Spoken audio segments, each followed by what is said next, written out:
Tonight on CTV News at 6, suspected bad gas and broken down vehicles. Put some gas in and didn't even make it 10 blocks before my car started shaking. Allegations of a dangerous mixture from a southeast Edmonton station. Finally just stopped on the side of the road and broke down. Addressing persistent public disorder downtown. I am not irrationally optimistic, but I do believe that we can be something so much better than what we have been. And a big name returns for a big Oilers game. So it's nice having a big-time goal scorer back in your lineup. The heavy snow all avoided the Edmonton area, but the cool air sunk in today. We get another chilly day tomorrow.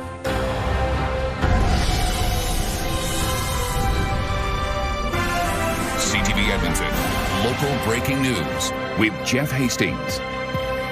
Good evening. Unexpected car trouble has hit dozens of drivers in southeast Edmonton over the past few days. All of them appear to have one thing in common. They fueled up at the same gas station right before the problem started. Amanda Anderson reports.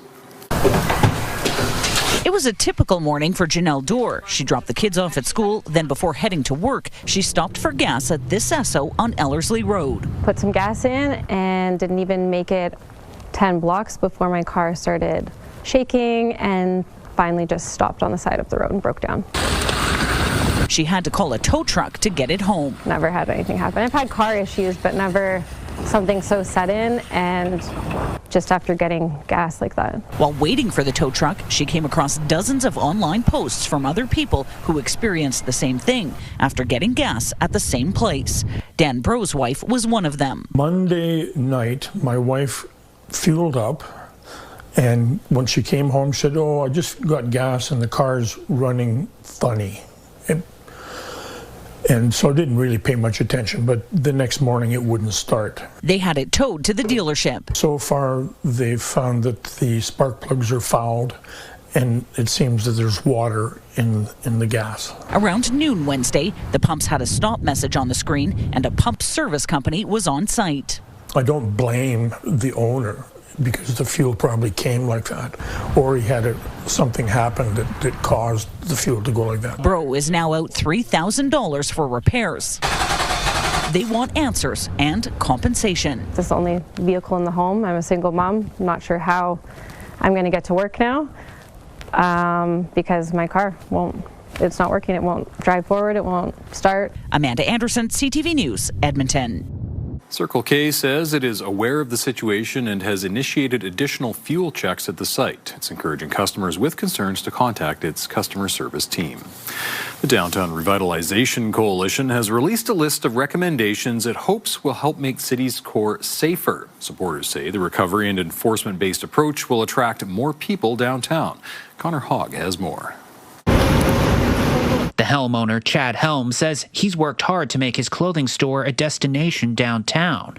He says it would be nice if there were more businesses around him to help make it a welcoming place. They're choosing to do it elsewhere or not do it at all, which is sad. But more is always better, right? And we would love to see that vibrancy come back. The Downtown Revitalization Coalition has created a list of recommendations it says wouldn't cost any extra taxpayer money, with the hope of making Edmonton the safest major city in Canada. They rely on existing programs, but making them more efficient, bringing them together. The proposals include a coordinated approach to public safety that would connect transit and peace officers into EPS response systems. The hope is that there would be faster deployment of applicable law enforcement to a scene of public disorder. The plan would also include a 24-hour stabilization center and integrating REACH crisis diversion teams. So that when citizens call 211, they are not put on hold, that they get an immediate response, and that there's the ability to immediately pick up these individuals that are in this situation. City councillors say they're on the same page. I think having spaces where people can, again, who may be posing a danger to themselves or to others, to have a place for those folks to go, which is not jail, I think that is a positive thing. It's exciting they're doing it, but I would posit that They need to bring it to the legislature and the premier, not to the mayor. We already agree here. We need to do a focused approach with Edmonton, and I'm looking forward to working with the mayor. He's a great guy. The Downtown Community League wants to see the recommendations followed by all levels of government and that they move quickly. I am not irrationally optimistic, but I do believe that we can be something so much better than what we have been. Hopeful as the city approaches another potential playoff run that could bring more people to the core. Connor Hogg, CTV News, Edmonton. Health and safety leaders in our province are meeting in Edmonton to share their knowledge with each other. It's the 23rd Alberta Health and Safety Conference. Nearly 300 people will be at the Edmonton Convention Centre this week, sharing insights on investigations, how AI affects safety, and other general safety topics. Organizers say this is the go-to event for health and safety professionals. They say the conference is about sharing.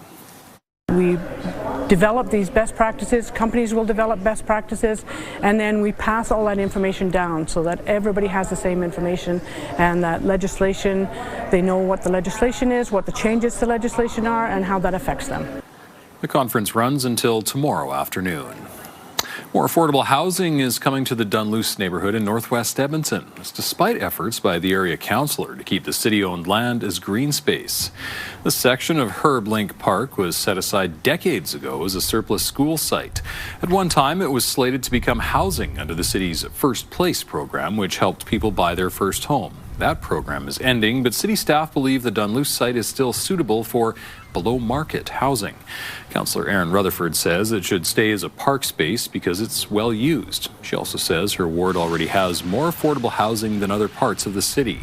That includes a project under construction on a nearby section of the park.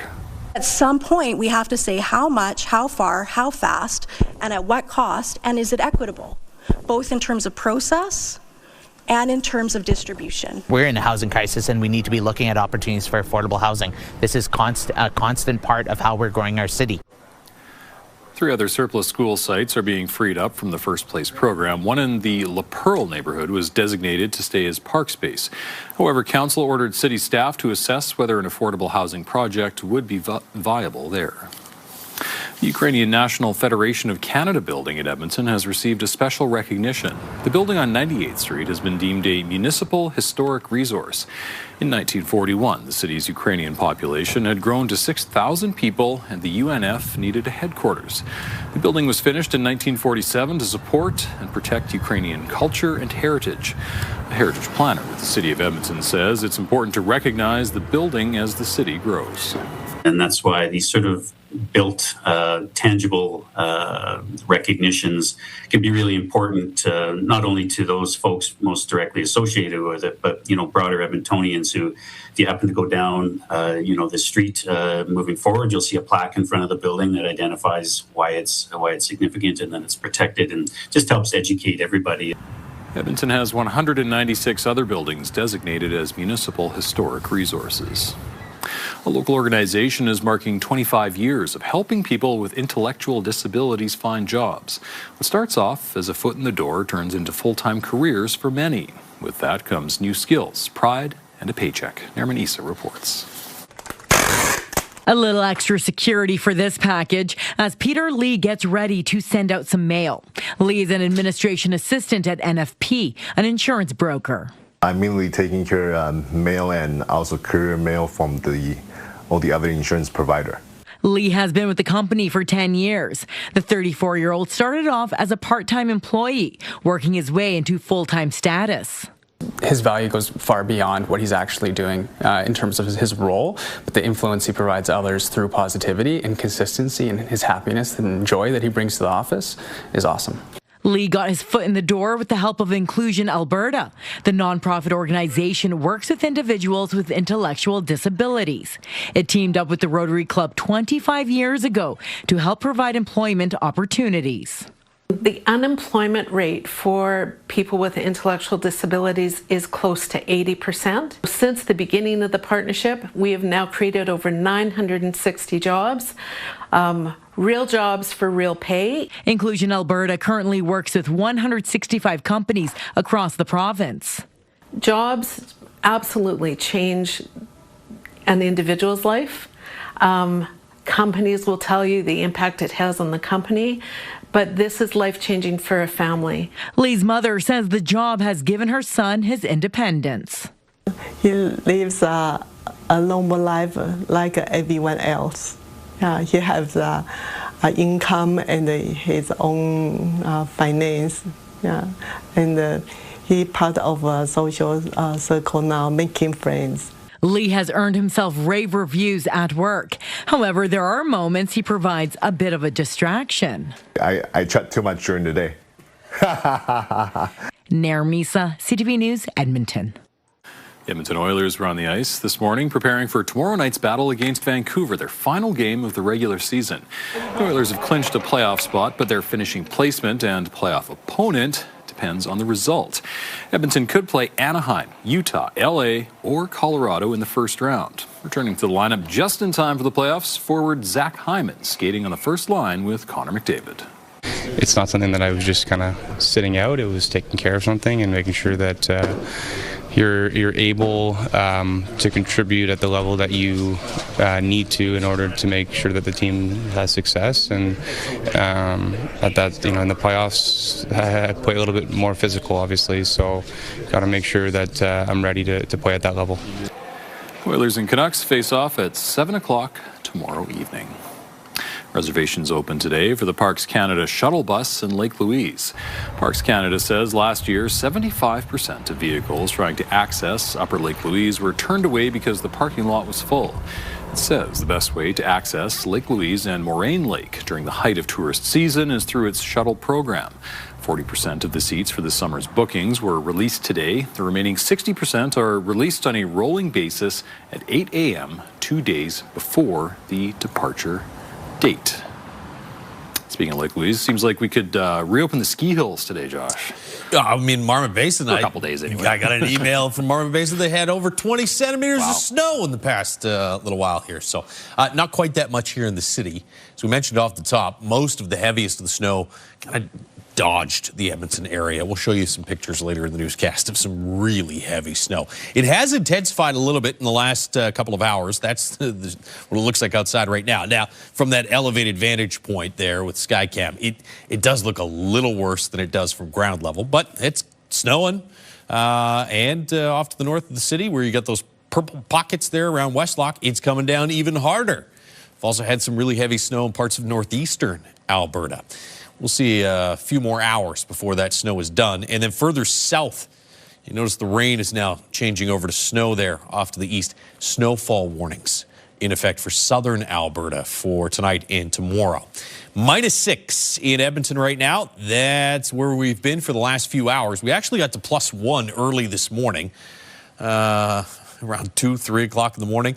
Temperatures will slide to about -8 before midnight and then all the way down to about -9 or -10 tomorrow morning. So a chilly start to the day and not much of a warm-up. 0 with some sunny breaks tomorrow afternoon. But after tomorrow, watch the warming trend. Back to about 7 or 8 on Friday, double digits Saturday, and in the 15 to 20 range for daytime highs Sunday, Monday, Tuesday of next week. So one more cool one tomorrow and then things start to turn around. Looks fantastic. Thank you, Josh. Still to come on CTV News at 6, the next stage of the movement. People ask me, what do we have to lose? And we have to lose everything. What to expect from the proponent of the Forever Canadian petition ahead of a potential referendum and... This would be an unprecedented model in a system which was set up to specifically keep politics and top-down control out of public libraries.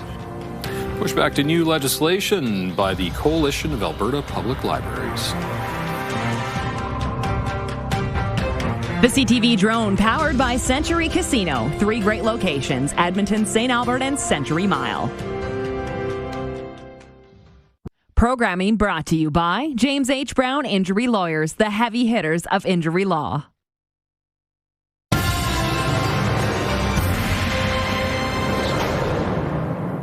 The Forever Canadian movement is back in front of Albertans, preparing for what it calls the next step of the separation debate. A vote on whether Alberta should remain in Canada is looking increasingly likely this fall, and those in favor of staying are ready to mobilize. CTV's Tim Brooke explains. God keep our land. Wednesday was the Canadian Club of Calgary's busiest day so far in 2026. Thomas Lukazik believes it's obvious why. This will be a very hotly debated and battled campaign, probably the biggest campaign this province has ever seen, because of the fact that everything's at stake. The former deputy premier led a citizen petition last year calling for Alberta to remain part of Canada. It collected about 439,000 valid signatures, or 13.6% of eligible voters. A few hundred took in this speech. I worked in Montreal back in 1995 when we had the referendum for Quebec, and I could see from a business standpoint how bad it was for our clients. Elections Alberta verified and approved the petition in December, but then things got complicated. The premier claimed its wording was unclear and handed the petition off to a committee to review. But that committee still hasn't met, putting in doubt any sort of referendum recommendation before the spring legislative session wraps. I don't anticipate that this committee is in a hurry to render any decisions. Meanwhile, a pro-separation petition is still gathering signatures as its legitimacy is being assessed in the courts. One expert speculates the premier is doing all she can to avoid the topic coming up in an official capacity before the session is done. And it looks like Danielle Smith might be wanting to avoid a vote in the legislature. That would expose the separatists in her caucus. Tim Brooke, CTV News, Calgary. The Coalition of Alberta Public Libraries says new legislation around how libraries operate is addressing a problem that never existed. Legislation would regulate how children access material containing sexually explicit images. It would also allow the province to respond to complaints about libraries. The Coalition's steering director says libraries were never consulted about these rules. He says he doesn't know where the province got the idea children were able to easily access these materials in the first place. He also says Alberta's current model for public libraries was set up specifically to prevent government involvement. This would be an unprecedented model in a system which was set up to specifically keep politics and top-down control out of public libraries. So again, libraries would be transparent, they would be unbiased, and that they would serve all Albertans equally. He says the changes could create privacy concerns as well as put strain on a system already struggling financially. A school west of Edmonton on the brink of closing has been saved. The Grand Yellowhead Public School Division Board voted to keep the Fulham Community School open. The school is located between Edson and Whitecourt. It was recommended the school close because of operational and financial reasons. The school's enrollment dropped below the provincial threshold of 35 students, meaning it would lose nearly $500,000 in grant funding. The vote was 5-2 in favor of keeping the school open. Still ahead, the benefits beyond the bargains. It's amazing to us that we're still getting first-timers into the store. Why many Albertans are moving towards thrifting for their home renovations. Well, I know it doesn't look like it out there right now, but temperatures should be back into double digits in just a few days and close to 20 by the end of the weekend and into early next week. We'll talk more about that warm-up and the snow right after the break. Programming brought to you by Century Casino. 3 great locations: Edmonton, St. Albert, and Century Mile.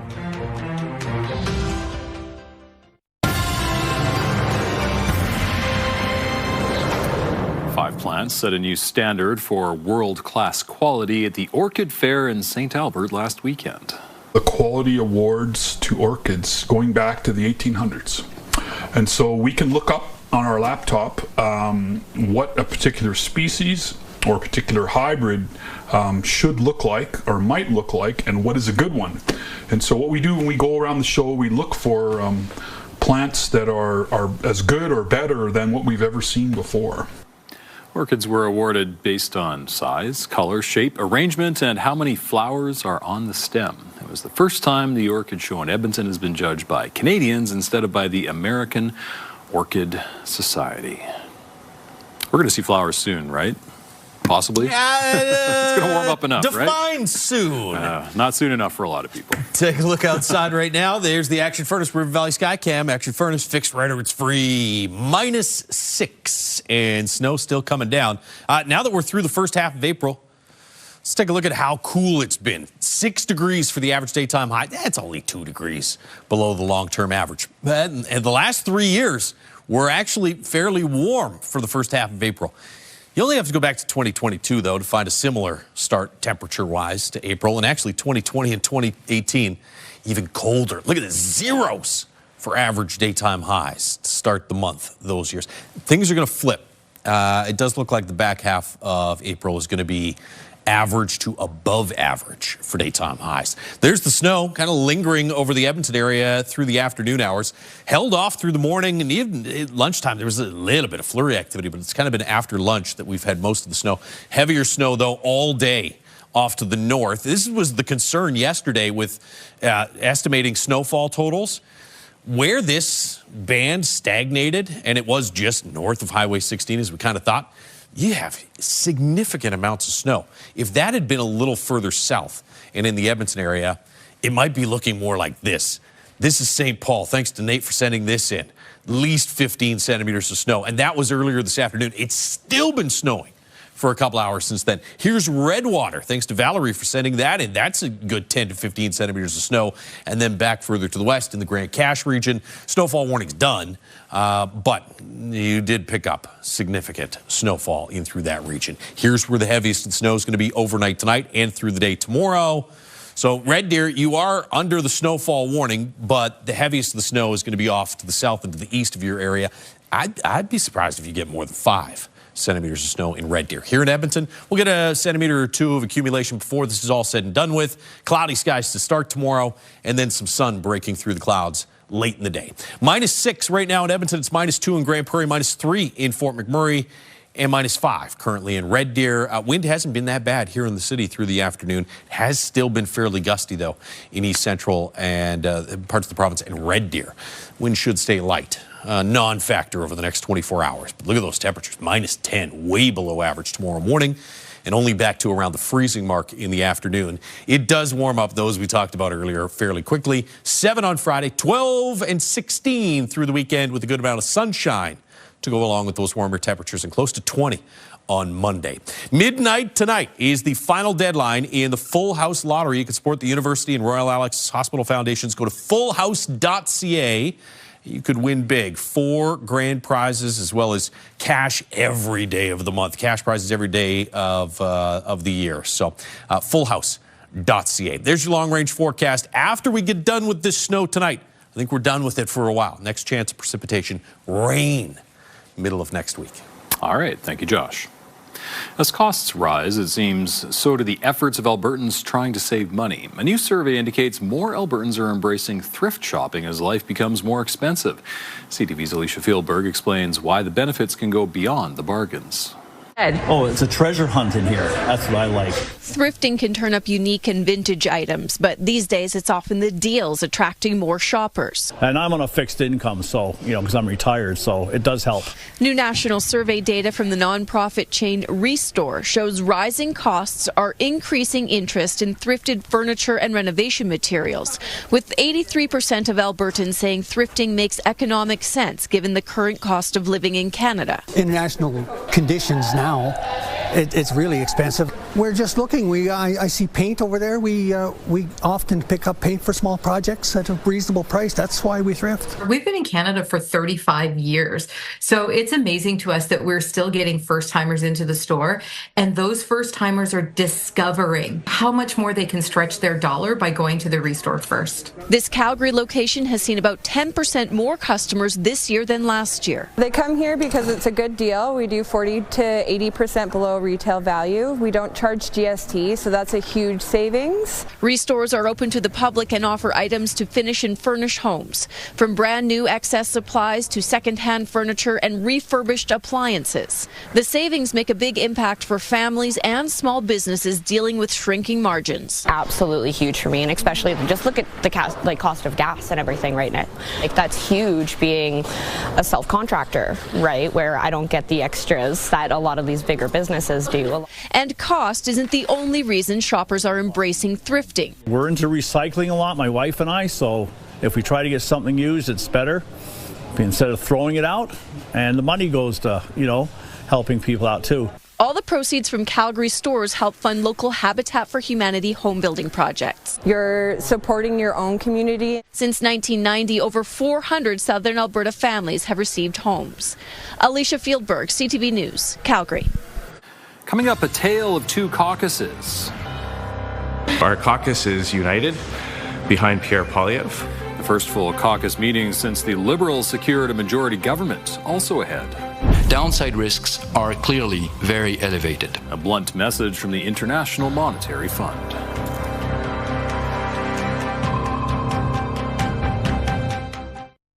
Programming brought to you by James H. Brown Injury Lawyers, the heavy hitters of injury law.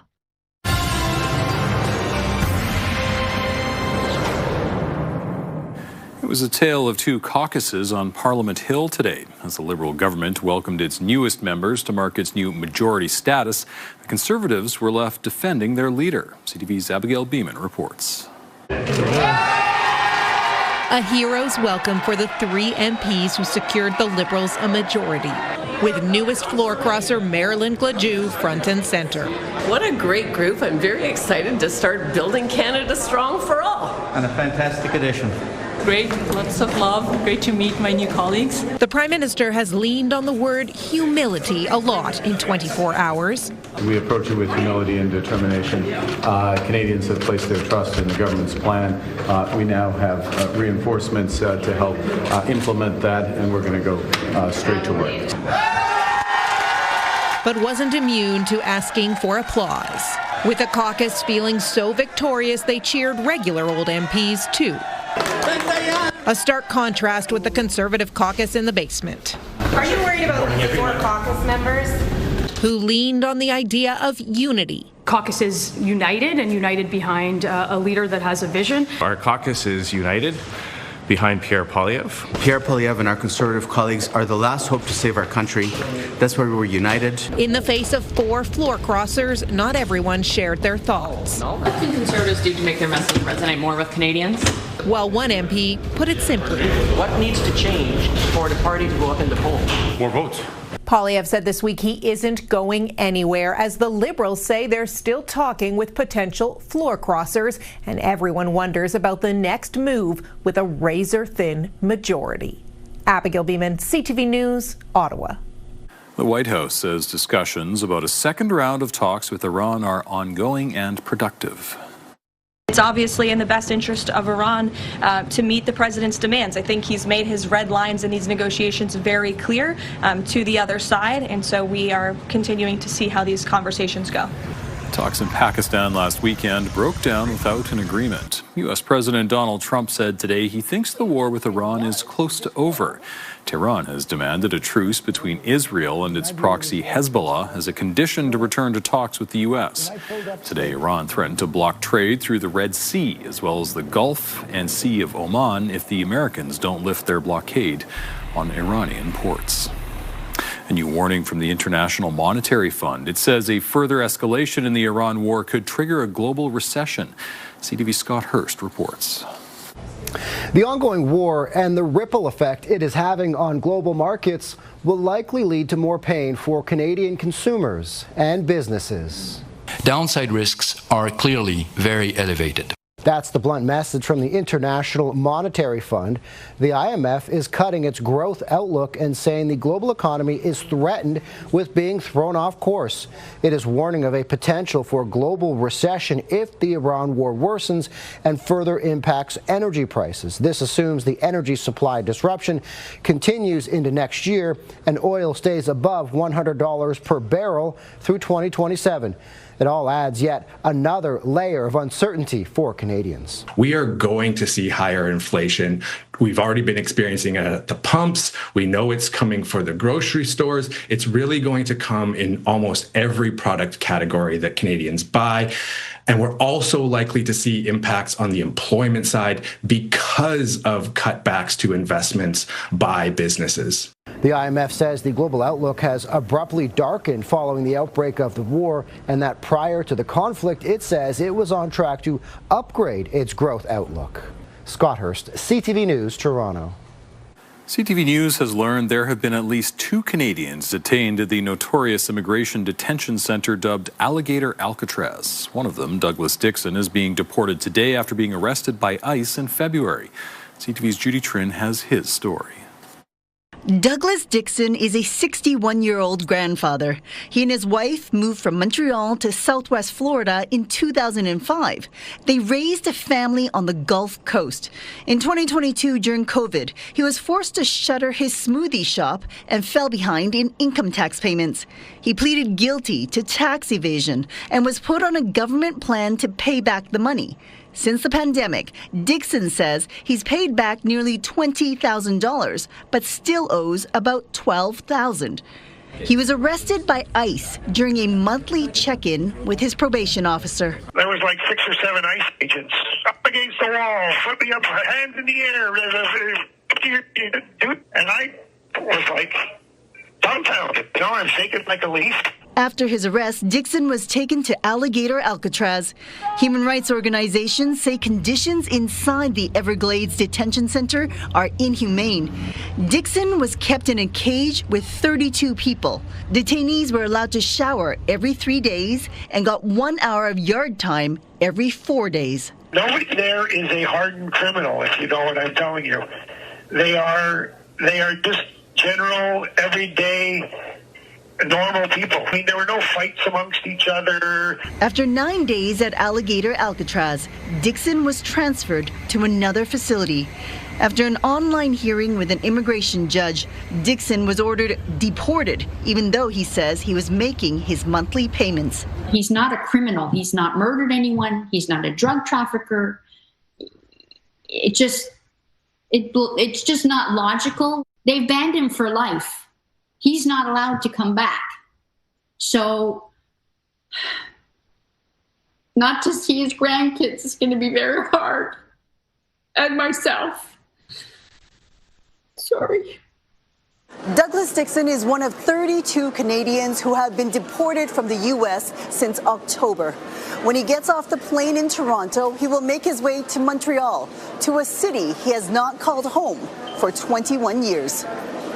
Judy Trin, CTV News, Toronto. Excitement is being tempered for the FIFA World Cup as some cities are reimagining their fanfests.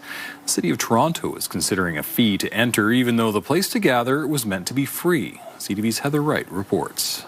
A little more than 57 days until the World Cup kicks off in Toronto. Tickets are long sold out, and now a proposed change to Toronto's FanFest is drawing the ire of some. That is kind of crazy that they're charging $10 per person to go to a public event in a public space. The City of Toronto has proposed a $10 charge for admission to FanFest, which was initially billed as a free event. More expensive VIP ticket options will be available. City staff are asking for council approval to spend $9 million to improve the fan experience and boost security, but those additional funds would push Toronto over budget. Charging for FanFest helps recoup some of those costs and, according to the mayor, allows for better planning. Ticketing actually gives organizers and emergency services better data to plan effectively. For some, charging admission is not a concern. It's a small price to pay. I'm not too bothered by it. While others say it's just the latest example of a costly tournament inaccessible to the people paying to host it. It's a barrier, you know, like not everyone's going to be able to attend. The budgets for Toronto and Vancouver to host 13 World Cup games have ballooned since Canada, the United States and Mexico were first awarded the tournament. In 2023, Vancouver's budget was estimated at $230 million and now stands at roughly $624 million. In 2018, the initial cost for Toronto to host was between $30 and $45 million, surging to $380 million. The costs to host the tournament are being split between the three levels of government, but Toronto City Councillor Josh Matlow says the provincial and federal governments will recoup some costs through taxes, which the city will not. One of the promises that were made to the people of Toronto was that there was going to be a fan fest where they could go for free, no matter their financial means, and that's now being taken away from them. Toronto is not the only World Cup city to change plans when it comes to FanFest. Other cities have announced scaled-back versions to help reduce costs, while New York and New Jersey, which will host the World Cup final, have scrapped their FanFests altogether. Heather Wright, CTV News, Toronto. Coming up, new treatment approved. This is the ability to have a life-saving device available on you that's easy to administer. What experts are calling a game changer for Canadians with severe allergies, and brass signs from Hudson Bay's Toronto flagship up for auction.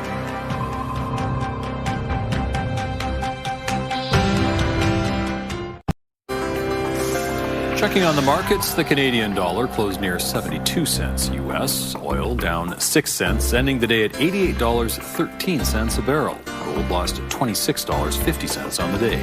The TSX ended the day higher, up 53 points. The Dow Jones lower, down 72.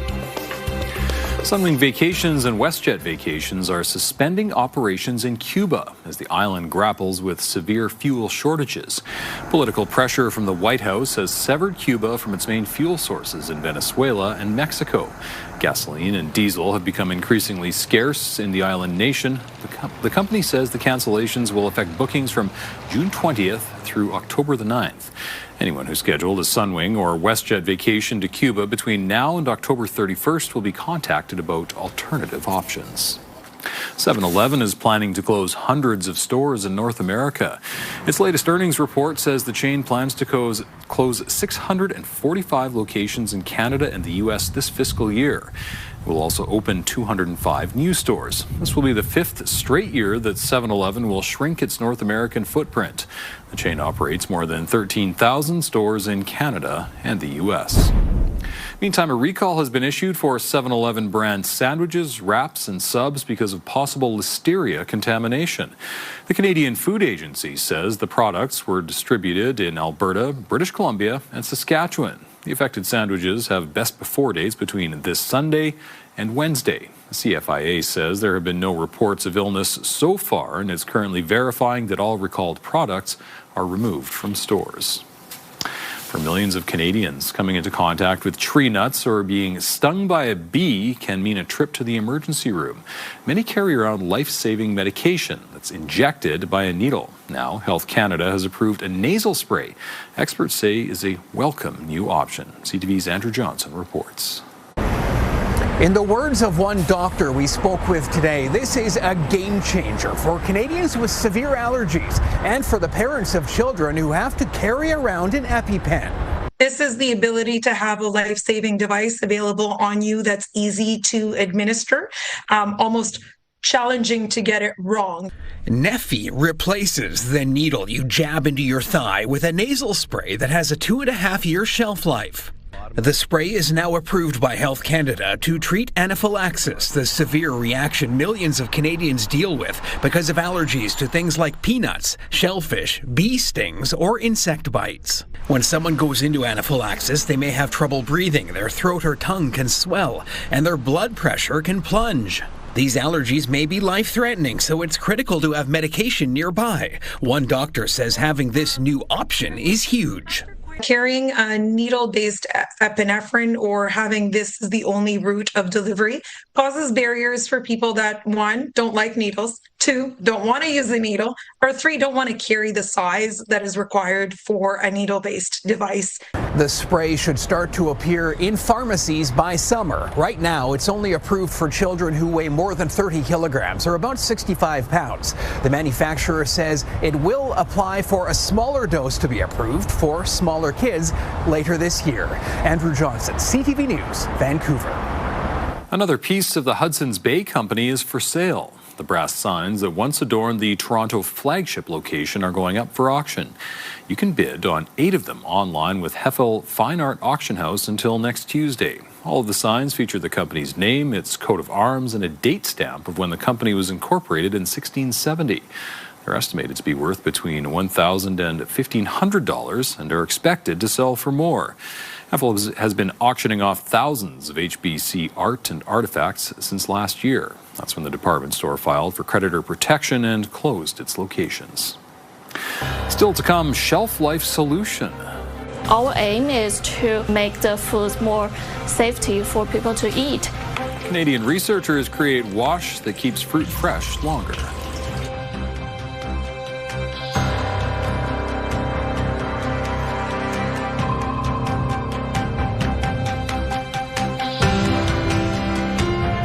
We've got another great night of entertainment coming up right here on CTV, starting at 7 with E-Talk.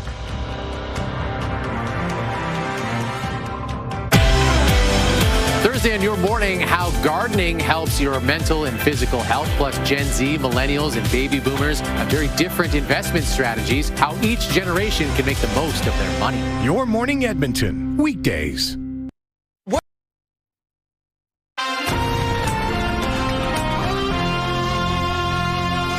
A team of UBC researchers has created a new way to wash fresh fruit that would make it safer to eat and last longer. As CTV's Shannon Patterson reports, they hope to bring their product to market.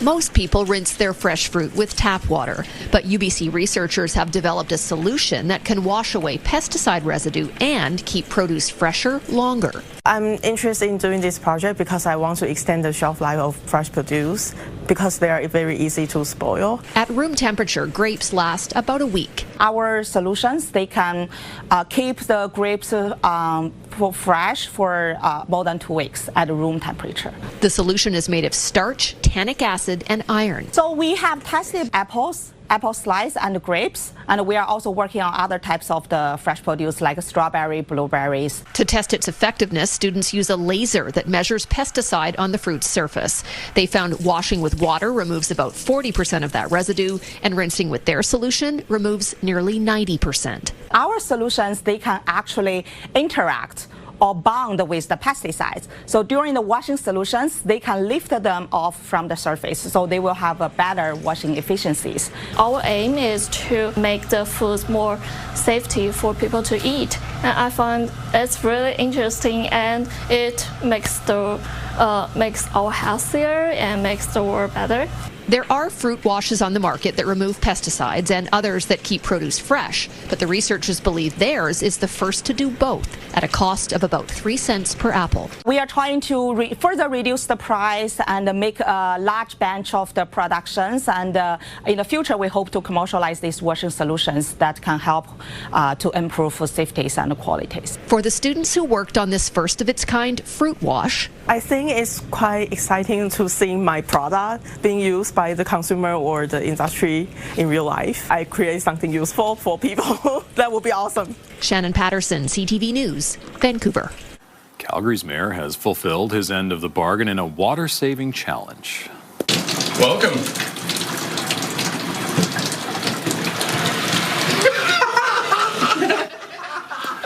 Calgary radio host Tyler Middleton challenged Jeremy Farkas to take a shower with him if Calgarians kept water use below 500 million litres per day for 7 days in a row while the Bearspaw feeder main was shut off. Well, Calgarians did it. The mayor agreed to take the shower. Tyler wore swim trunks. Farkas wore a full suit. And a cap. And a cap. And a rubber duck at points there, too. Bittersweet end to the show today. It's the end of an era here at CTV Edmonton. Our producer, Stephanie Holmes, is leaving us. Who's fantastic. Fantastic. One of the best producers, one of the best people. If you've enjoyed the show for the last couple of years, well, she's made us look good, and everyone has her to thank. So thank you very much, Steph. We appreciate everything you've done for us, and we wish you all the best in your future endeavors. Yeah, absolutely. I'm just disappointed. I finally learned her name last week. So, sorry, Steph. That was good. There's some snow falling in the Edmonton region. It does look like it's going to taper off here over the next hour or two. By mid to late this evening, snow's totally out of here. -10 tomorrow morning, 0 tomorrow afternoon. You get some sunny breaks tomorrow afternoon, and double digits on the way for Saturday and Sunday. All right. Thank you, Josh. Thank you very much for sharing your time with us, and thank you, Steph. Have a great night. See ya.